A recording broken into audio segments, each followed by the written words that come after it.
మాఘశుద్ధ పంచమిని శ్రీపంచమి లేదా వసంత పంచమి అంటారు.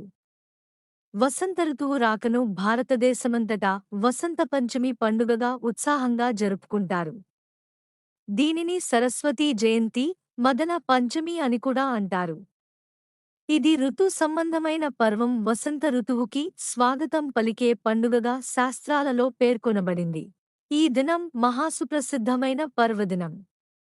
దేవీ భాగవతం, బ్రహ్మాండ పురాణం వంటి పురాణాలలో ఈ శ్రీ పంచమిని గురించి విశేషంగా చెప్తున్నాయ. సకల విద్యా స్వరూపిణి అయిన పరాశక్తి సరస్వతీ దేవిగా జన్మదినంగా చెప్తారు. శ్రీపంచమి విద్యారంభ దినమని, వాగ్దేవిని ఆరాధించి అక్షరాభ్యాసం చేయాలని బ్రహ్మవైవర్త పురాణం చెప్తుంది. విద్యాదానం జ్ఞానదానమేనని అన్న దానం తర్వాత ఈ విద్యాదానానికే ప్రాముఖ్యత ఉందని అంటారు. సరస్వతీదేవి శాంతమూర్తి అయి ఒకచేత వీణ, మరోచేత పుస్తకం, జపమాల, అభయ ముద్రలను ధరించి ఉంటుంది. ఈ మూర్తి విద్య, జ్ఞాన, బుద్ధులకు ప్రతీక. ఈ జ్ఞానప్రదాయిని కరుణతోనే విద్యాప్రాప్తి, జ్ఞానప్రాప్తి కలుగుతుందని పురాణ వచనం. విద్యచేత వినయం, వినయం చేత జ్ఞానము, జ్ఞానము చేత ధనం, ధనం చేత అధికారము సంప్రాప్తిస్తాయి. ఎవ్వరిచే దొంగిలించబడనిది, నలుగురికి పంచగల శక్తి విద్యకు మాత్రమే ఉంది.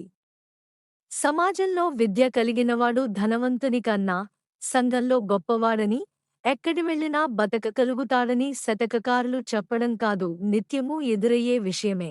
సరస్వతి ఆరాధన వల్ల వాక్శుద్ధి వస్తుంది. మనిషికి మాటే ప్రాణం కనుక ఈ దేవిని ఆరాధించి మనిషి సద్బుద్ధిని పొందుతాడు. మేధ, ఆలోచన, ప్రతిభ, ధారణ, ప్రజ్ఞ, స్ఫురణ శక్తుల స్వరూపమే శారదాదేవి. అందుకే ఈ దేవిని శివానుజ అని పిలుస్తారు. సరస్వతీ దేవిని పూర్వం అశ్వలాయనుడు ఆరాధించి ఆ తల్లి కటాక్షం పొందాడని అంటారు. సరస్వతీ దేవి ఆరాధించే విధానం సరస్వతీ రహస్యోపనిషత్ అనే గ్రంథం తెలియపరుస్తోంది. అందమైన తెల్లని పద్మం సరస్వతికి సింహాసనం. మధురమైన పలుకులు పలికే చిలుక ఆమెకు చెలికత్తె. వాక్కులకు సంకేతములైన వేదములు వాగ్దేవినే ఆశ్రయించి ఉంటాయి. అమ్మ మాటలకు తోడుగా మోగేది వీణ. బ్రహ్మదేవుని ముఖాలు 4 వేదాలకు ప్రతీకలు. కాబట్టి బ్రహ్మ ముఖంలో సరస్వతి ఉంటుందని శాస్త్రోక్తి. శ్రీపంచమినే రతికామ దమనోత్సవంగా వ్యవహరిస్తారు. మాఘ శుక్ల పంచమినాడు రతీదేవి కామదేవ పూజ చేసినట్లు పౌరాణికులు చెబుతారు. ఋతురాజు అయిన వసంతానికి కామదేవునికి మధ్య అవినాభావ సంబంధం ఉంది. వసంతుడు సస్యదేవత, కాముడు ప్రేమదేవత, రతీదేవి అనురాగదేవత. ఈ ముగ్గురిని వసంత పంచమి నాడు పూజించడం వల్ల వ్యక్తుల్లో పరస్పర ప్రేమానురాగాలు పరడవిల్లుతాయనే లోకోక్తి కూడా ఉంది. ఇలాంటి ఎన్నో ఆంతర్యాల సమ్మేళనం వాగేశ్వరి, వాగ్వాదిని, మహాసరస్వతి, సిద్ధసరస్వతి, నీలసరస్వతి, ధారణ సరస్వతి, పరాసరస్వతి, బాలాసరస్వతి ఇలా అనేక నామాలుగల ఈ వాగ్దేవి సామాంపాతు సరస్వతి అనే మకుటంతో ఉన్న శ్లోకాలతో పఠించడం వల్ల శారదాదేవి సంతోషించి అపార జ్ఞానరాశిని ప్రసాదిస్తుందని పెద్దలు చెప్తారు. ఆదిలాబాద్ జిల్లాలో గోదావరి తీరాన బాసర క్షేత్రంలో వెలసిన జ్ఞాన సరస్వతిని ఆరాధిస్తూ ఇక్కడే వేద వ్యాసుడు తపం ఆచరించాడట. అమ్మవారి సాక్షాత్కారం పొంది అమ్మ అనుగ్రహంతోనే వేద విభజన, మహాభారతాది పురాణాలను రచించాడని అంటారు. ఈ అమ్మ దగ్గర అక్షరాభ్యాసం చేస్తే పిల్లలకు అమ్మకరుణతో జ్ఞాన రాశులు అవుతారని పెద్దల నమ్మకం.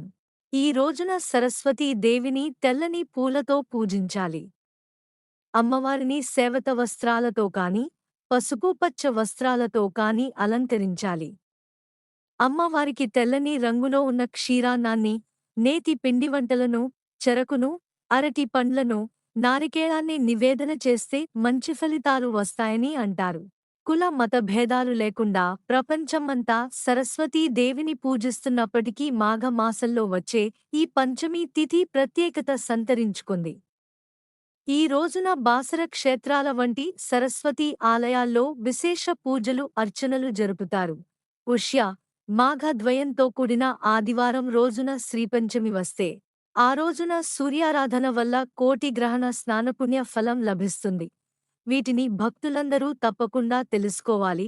ఆ భగవంతుని అనుగ్రహం కలగాలని మనస్ఫూర్తిగా ఓం శ్రీ సరస్వతీ దేవ్యై నమః.